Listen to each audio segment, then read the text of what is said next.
دردناک واقعه را مخې ته شوې ده چې په مردان کې یو بل د ګور غوندې زلمی ډېر بې دلدۍ سره قتل شوی دی.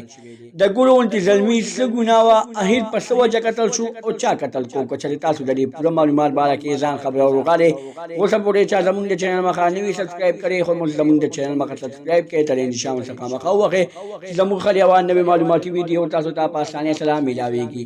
دوستانو دا واقعه په مردان کې را مخې ته شوې ده چې یو بل د ګور غوندې زلمی چې نوم یې زبیر دی، هغه ډېر بې دلدۍ سره قتل شوی دی.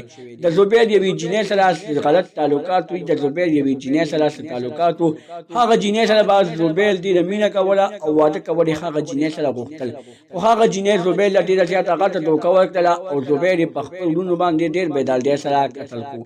د زبیر نه ټوله ګناه نه سپینه ګناه او بیا هم ډېر بې دلدۍ سره قتل کېږي او اوسه پورې د زبیر په حق کې څوک احتجاج نه کوي او نه څوک د زبیر په اواز کې حق اوچتوي.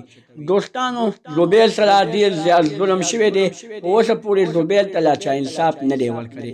زبیر له یوې جینئ ډېره زیاته غټه دوکه ورکړې ده، په هغه دوکه کې ورته جینئ ډېرې پیسې خوړلې وې د زبیر نه، او چې بیا کله د جینئ زړه مور شو نو جینئ خپلو وروڼو ته وویلې چې یو هلک چې او ما ډېره زیاته تنګوي، ما ته وایي که تا چېرې ما سره واده ونه کړو یا چېرې ما سره ونه تښتېدې نو زه به تا وشرمومه. دوستانو په دغه خبره باندې د جینئ وروڼو له ډېره غوسه ورغله او زبیر د 19 کالو زبیر یې ډېر بې دلدۍ سره قتل کړو. د زبیر ځواني یې تباه او برباده کړه، د زبیر ځواني یې په اوبو کې تاله واله کړله.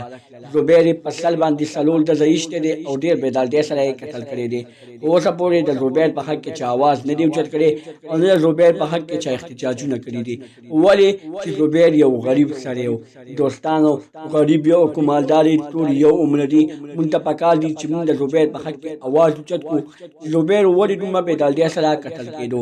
ټوله غلطي د جینئ وه، خو زبیر پکې خپل سر وخوړو.